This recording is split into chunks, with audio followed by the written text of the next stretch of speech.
to the Everything Made Beautiful podcast with Shannon Scott, where we explore how God's faithfulness meets us in every season of life. This podcast is sponsored by Kava, the streaming app designed to close the gap between Sundays by providing transformational content that deepens your personal discipleship journey. Whether you're seeking inspiring messages, guided reflections, or practical resources, Kava meets you where you are and helps you take the next step in following Jesus. Search Kava, Q-A-V-A, download the app, and discover tools to grow in faith every day of the week. If you've been encouraged by Everything Made Beautiful, we'd love for you to share the love. Take a moment to like, download, rate, and subscribe wherever you're listening. Your support helps us so much. And now, on with the show.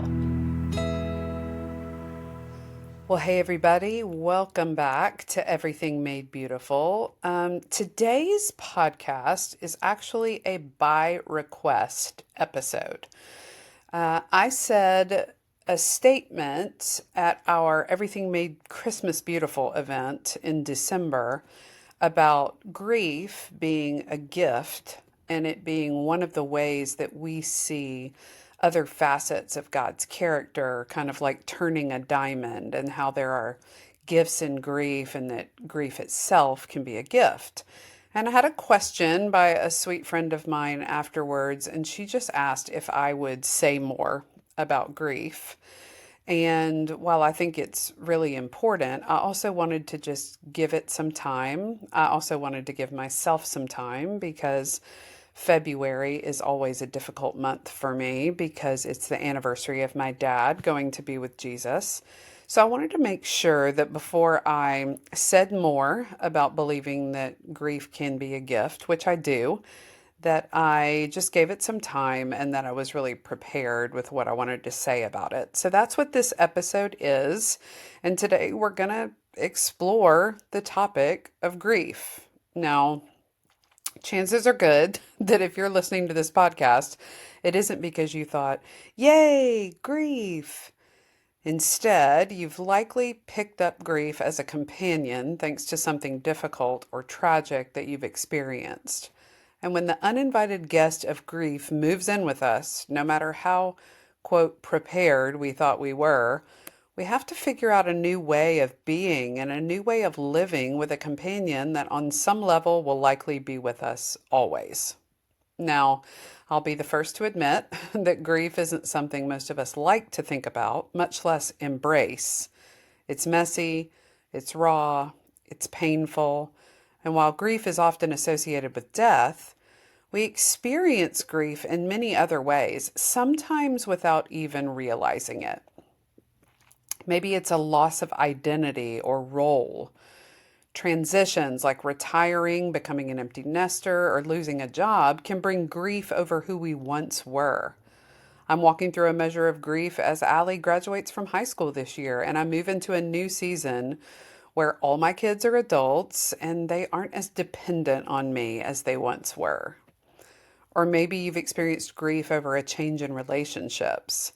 Even without death, friendships drift, marriages struggle, or family dynamics shift, leading to a quiet mourning of what once was. I've grieved relationships in my past, and even still, there are one or two that I really wish were different, and they're just not. There's also the grief of unmet expectations. When life doesn't turn out the way we hoped, whether it's infertility, singleness, a breakup, a broken promise, or maybe a dream that never materialized, we grieve the future we imagined. Maybe you've had grief over a loss of health, chronic illness, aging, physical limitations, or a diagnosis for us or those we love can bring grief over the loss of independence or abilities we once took for granted. I realize more acutely each day how much I'm grieving my mom's dementia and how unfair it feels to me that my dad's already in heaven. There's also grief around moving or relocation. Leaving behind a home, a community, or a church can bring unexpected sorrow, even when the change is good. I feel this deeply about my season of transition off a church staff. Even though the change was good, I grieve days that are now gone. There can be grief over a loss of safety or security if there's been a betrayal or a financial hardship or a traumatic event that can shake our sense of stability and leave us grieving the life we thought we had. And then there's just the grief of loss of innocence or time, really. Realizing how quickly it passes, watching children grow up, or reflecting on past mistakes can bring a deep sense of loss. Grief isn't always about what we've lost, though. It's about what we've loved, valued, or expected. Recognizing hidden grief allows us to name it, process it, and ultimately invite the shepherd to walk with us through it. But what if I told you that grief, though deeply painful, is actually a gift? It's not a punishment, it's a gift. It's not something to recoil from or run away from. It's a sacred tool that God gives us as a way to process the losses, the brokenness, and the fallenness of this world. Grief isn't something that we would ever choose on our own, but it is something that God uses to meet us in our deepest pain, to reveal Himself to us in ways we wouldn't otherwise experience. So today, I just want to dive deeper into the pain and the gift of grief.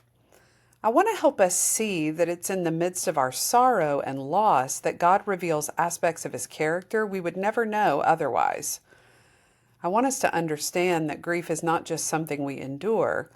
It's something that can transform us, deepen our walk with God, and reveal His presence in ways that we can't see when life is easy.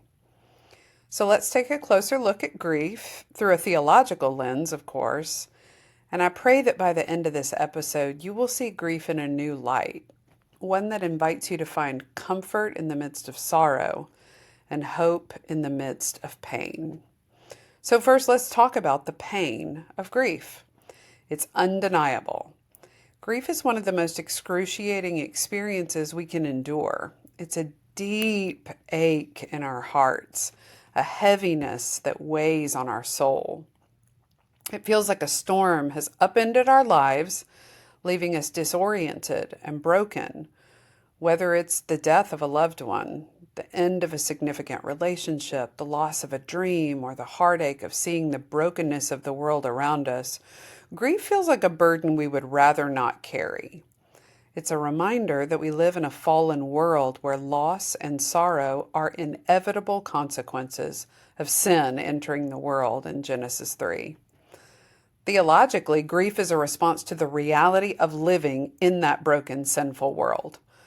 The Apostle Paul talks about the creation groaning under the weight of sin in Romans 8:22, where he says, "For we know that the whole creation has been groaning together in the pains of childbirth until now."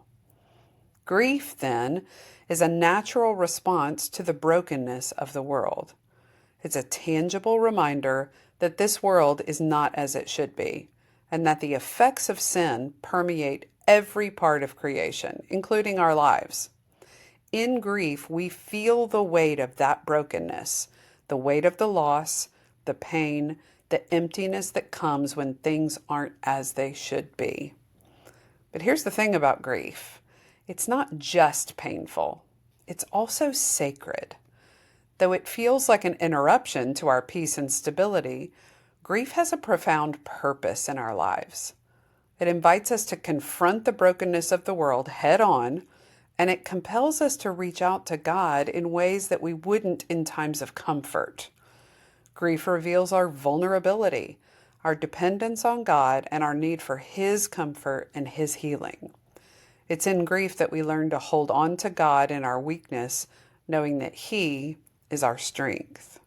And so, lament is an integral part of grief, and it's one of the most honest and raw expressions of our pain.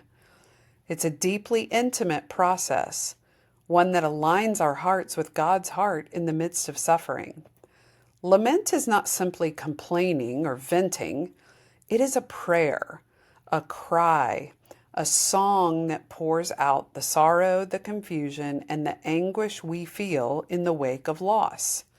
It is, in many ways, a sacred act of turning toward God in the midst of grief, even when our emotions may feel too raw, too deep, or too painful to express in any other way. Throughout Scripture, we see the practice of lament woven through the Psalms, the prophets, and even the life of Jesus. The Psalms alone contain over 40 prayers of lament, where the psalmist cries out to God in the midst of despair, asking, "Why?" or "How long, O Lord?" These lament psalms are not about ignoring or minimizing pain. They are about bringing our deepest sorrow before God. Psalm 13 is probably one of the clearest examples of lament. "How long, O Lord?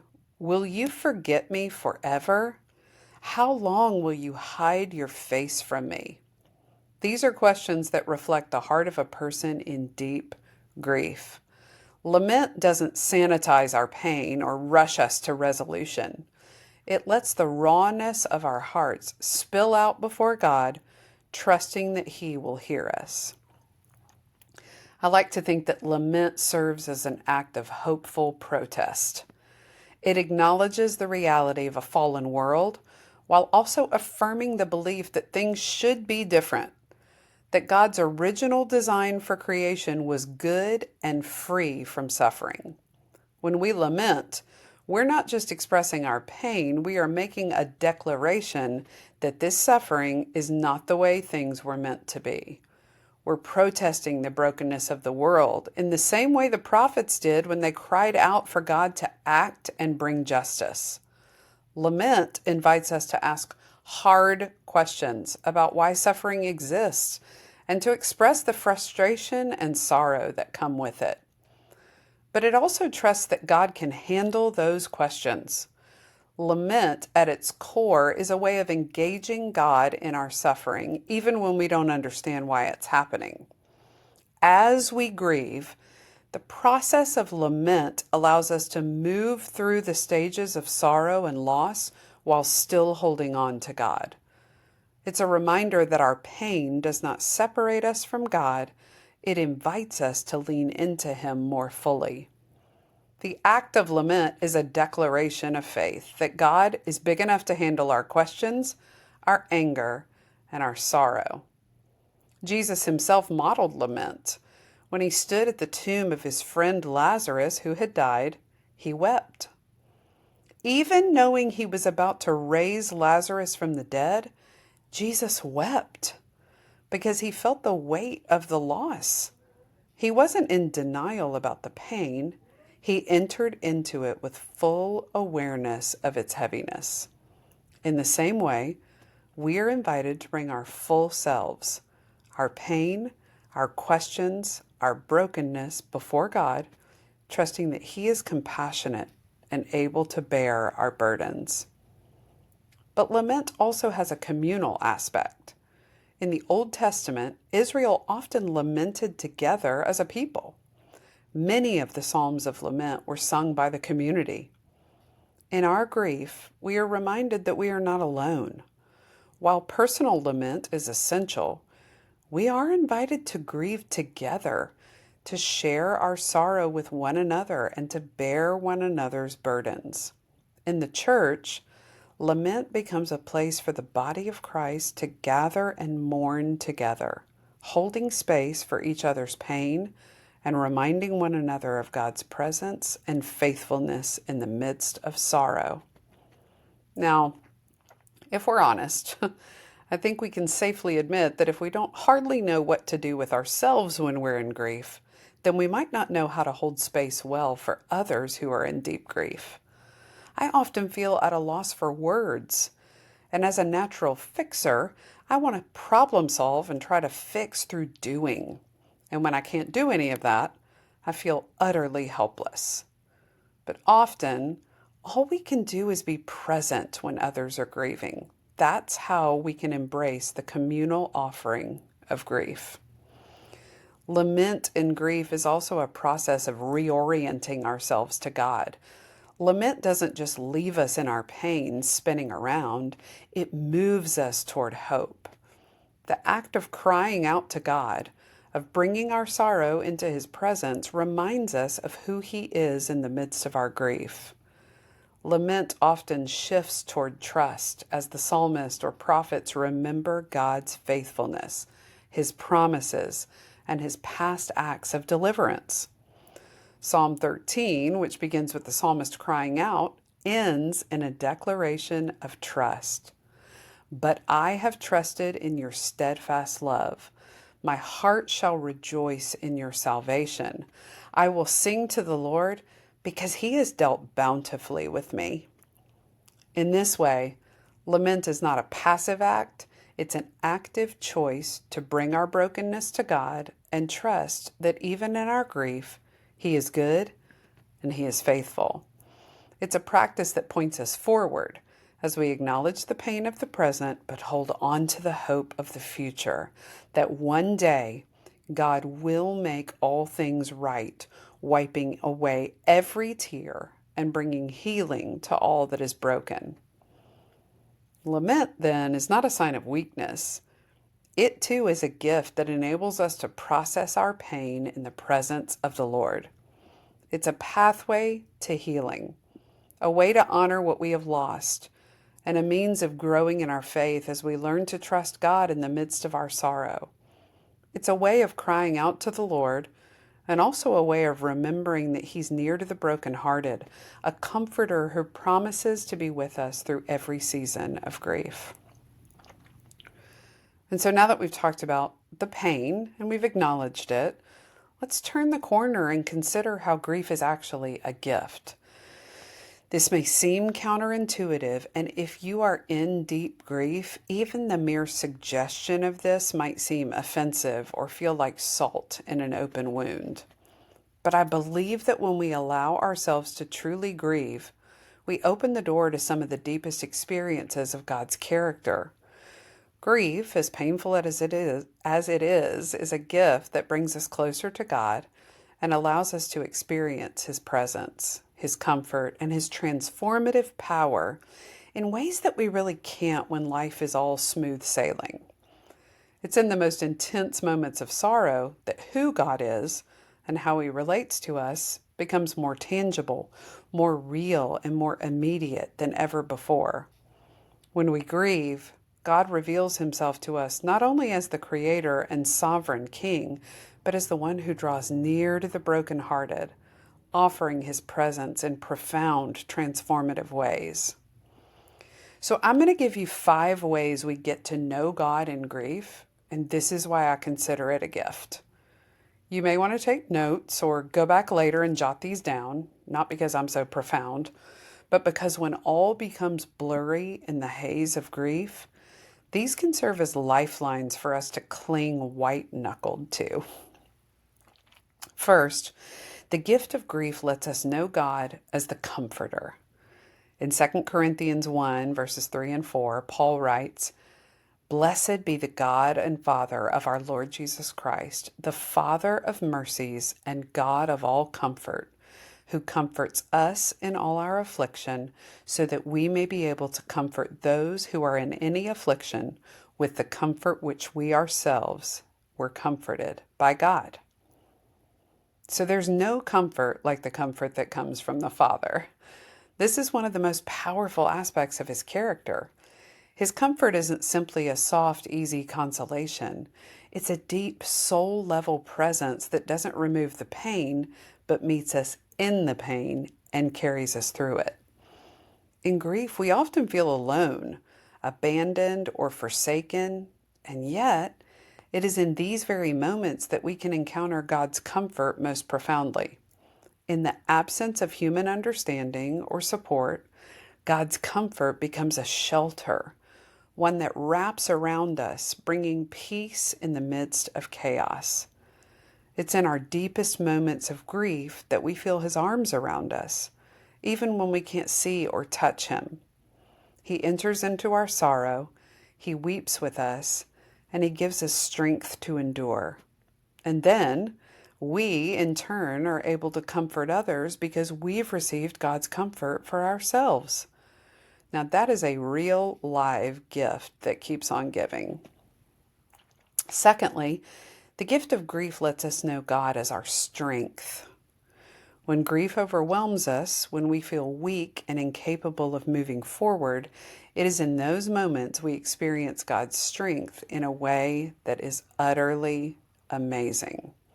In Isaiah 41:10, God says, "Fear not, for I am with you. Be not dismayed, for I am your God. I will strengthen you. I will help you. I will uphold you with my righteous right hand." We may feel like we can't take another step, that the weight of the sorrow will crush us. But when we're feeling utterly spent, God's strength becomes the most real. The Bible reminds us in 2 Corinthians 12:9 that God's grace is sufficient and His power is made perfect in weakness. God doesn't leave us to bear our grief on our own. Instead, He strengthens us, enabling us to carry on when we think we can't. His strength becomes our strength, and in our weakest moments, He lifts us up and carries us through, and somehow each day passes, and before we know it, we've made it through some of our darkest days. Thirdly, the gift of grief lets us know God as our Redeemer.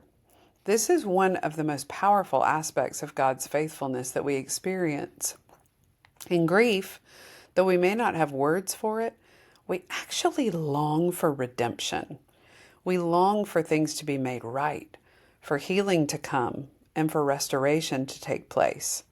And this is exactly what God promises to do in the future. In Isaiah 61, verse 3, we see God's promise to provide for those who grieve, to bestow on them a crown of beauty instead of ashes, the oil of joy instead of mourning, and a garment of praise instead of a spirit of despair. The oil of joy represents the spirit-filled gladness that Jesus bestows on those who trust in Him, transforming grief into deep, unshakable joy rooted in the reality of coming redemption. So even though our grief is real and the pain is overwhelming, we are reminded that God's redemptive work is still in progress. He does not stop redeeming. He promises that in the end, He will make all things new. He will redeem the brokenness and the loss. And though we may not see full restoration in this life, the hope of redemption anchors our souls and allows us to grieve with hope. In the midst of pain, we cling to the truth that God is a redeemer and He is at work even now, making all things beautiful in His time. Fourthly, the gift of grief lets us know God as our sustainer. In the throes of grief, it often feels like a burden too heavy to bear. It's in these moments that God's sustaining grace shows up. Psalm 55:22 encourages us, "Cast your burden on the Lord, and He will sustain you." We can be left feeling emotionally, physically, and spiritually exhausted in seasons of sorrow.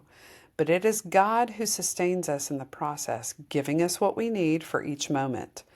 His grace is sufficient to carry us through the darkest valleys, and He gives us the strength to face each new day. We can think of God's sustaining presence being like manna in the wilderness, just enough to get us through day by day. We may not have all the answers, we may not feel strong enough to endure, but God provides exactly what we need, when we need it. He is a steady, unwavering presence in the midst of uncertainty. And His grace, though it may not take away our grief, sustains us in ways that keep us going. We come to see that His grace is more than enough. It is sufficient, and His mercy is new every morning. And fifthly, the gift of grief lets us know God as our shepherd. You know Psalm 23 very well, I'd imagine. David proclaims that even though he walks through the valley of the shadow of death, he will fear no evil because God is with him. Your rod and your staff, they comfort me, he says. God, as our shepherd, walks with us through the dark valleys of grief. He doesn't leave us to navigate the difficult path alone. Instead, he leads us beside still waters and restores our souls. In our grief, we experience the tender care of a shepherd who knows us intimately and leads us with love and compassion. In the hands of the shepherd, the rod and staff are not instruments of punishment, but of protection and guidance. The rod was a weapon of defense used to drive away threats, reminding us that God fights for us in our pain. The staff, with its gentle little crook, was used to pull sheep back from harm, a symbol of his loving correction, but also his nearness. Together, they reveal a shepherd who does not abandon us in the valley. He walks with us, defending, directing, and drawing us close. So true comfort is not found in the absence of hardship, but in the presence of a shepherd who never leaves. While grief may cause us to feel lost and confused, our shepherd God gently leads us back to his heart. And so, in grief, we are not only confronted with our pain, but also with the glorious reality of who God is. The facets of God's character, his comfort, his strength, his redemption, his sustaining grace, and his shepherding are revealed to us in ways that we can only fully experience through sorrow. In the process of grieving, we learn to rely on him in a deeper, more intimate way. Grief surely strips us of our self-sufficiency, and it forces us to look to God for what we need. It invites us into a fuller relationship with him, one that is forged in the fires of suffering. I know this episode is already a bit longer than most that I do by myself, but before we go, I also want to give you 3 ways that grief is a tool for you. For those of us who just wish there was something to do, maybe these will feel helpful. Grief, first of all, is a tool of remembrance. In the Bible, God frequently calls his people to remember. Remember his faithfulness, remember his promises, remember what he has done. Throughout the Old Testament, he establishes memorials and festivals to help his people anchor themselves in the truth of his character. So grief, in a sense, forces us to remember. When we experience loss, we're confronted with the reality of what has been taken from us. In that painful place, we're invited to remember the significance of what has been lost, the love we had, the dream we held, the relationship we cherished. We remember that those things were gifts in and of themselves, and that is worth honoring. This act of remembering is holy. It's not about staying stuck in the past, but about honoring the memory of what was and giving weight to what we've lost. You hear me say all the time, Ecclesiastes 3 reminds us, a time to weep, a time to laugh, a time to mourn, a time to dance, and so on. Well, grief allows us to mourn, to reflect, to honor the significance of what is past. In the process of grieving, we also allow God to heal the wound and give us hope for the future. We're reminded we can trust God's faithfulness even in our sorrow. Grief doesn't just point us backward, it also points us forward as we remember the promises of God that one day he will make all things new. Secondly, grief is a tool for healing. I know that seems strange, but grief itself helps us heal. Because healing doesn't come by pretending the pain doesn't exist or by rushing through the process. Healing comes when we sit with our grief and kind of let it have its way with us, when we acknowledge our pain, when we allow God into our deepest places of hurt. We know that the Lord is near to the brokenhearted and he saves the crushed in spirit. God doesn't stand at a distance. He comes near. In our sorrow, he offers himself, his presence, and his peace. So if we let grief have its way with us, it'll force us to stop and reflect, to sit in the silence and the sadness. And it creates space for God to do his healing work in us. We don't like to think of suffering as a means of transformation, but Scripture teaches us that suffering refines us. Paul tells us in Romans 5, we rejoice in our sufferings, knowing that suffering produces endurance, and endurance produces character, and character produces hope. Grief, in its painful process, produces endurance in us. It shapes our character, and ultimately, it produces a hope that's not anchored in our circumstances, but in God's unshakable promises. We are engaging in the refining work of God, and we come out on the other side more like Christ. I remember after my dad died, I realized that everything was different from that point forward. But by choosing to engage with the grief, rather than try not to look directly at it or protect myself from the pain, I was able to experience healing, though I'd never quite experienced what used to be, and there will always be a hole in my life without him and grief that will sneak up on me. I have found grief to be a tool for healing. But lastly, grief is a tool of transformation. It helps us grow into the image of Christ in a deeper, more intimate way. Philippians 3:10 says, Paul longed to know Christ in the fellowship of his sufferings. This tells us there's an intimacy with Christ that we only experience when we walk through the deep waters of grief. It's in suffering that we are pressed into the character of Christ. It's in grief that we learn to fully rely on God's strength and his grace. C.S. Lewis once said that God whispers to us in our pleasures, speaks in our conscience, but shouts in our pain. Grief is the loudest, most unmistakable voice of God, calling us into his presence, teaching us to depend on him in a way that we would not if everything were easy. As hard as it is, though, grief isn't the final word. It's a gift in that it ultimately points us to hope. Grief has an expiration date.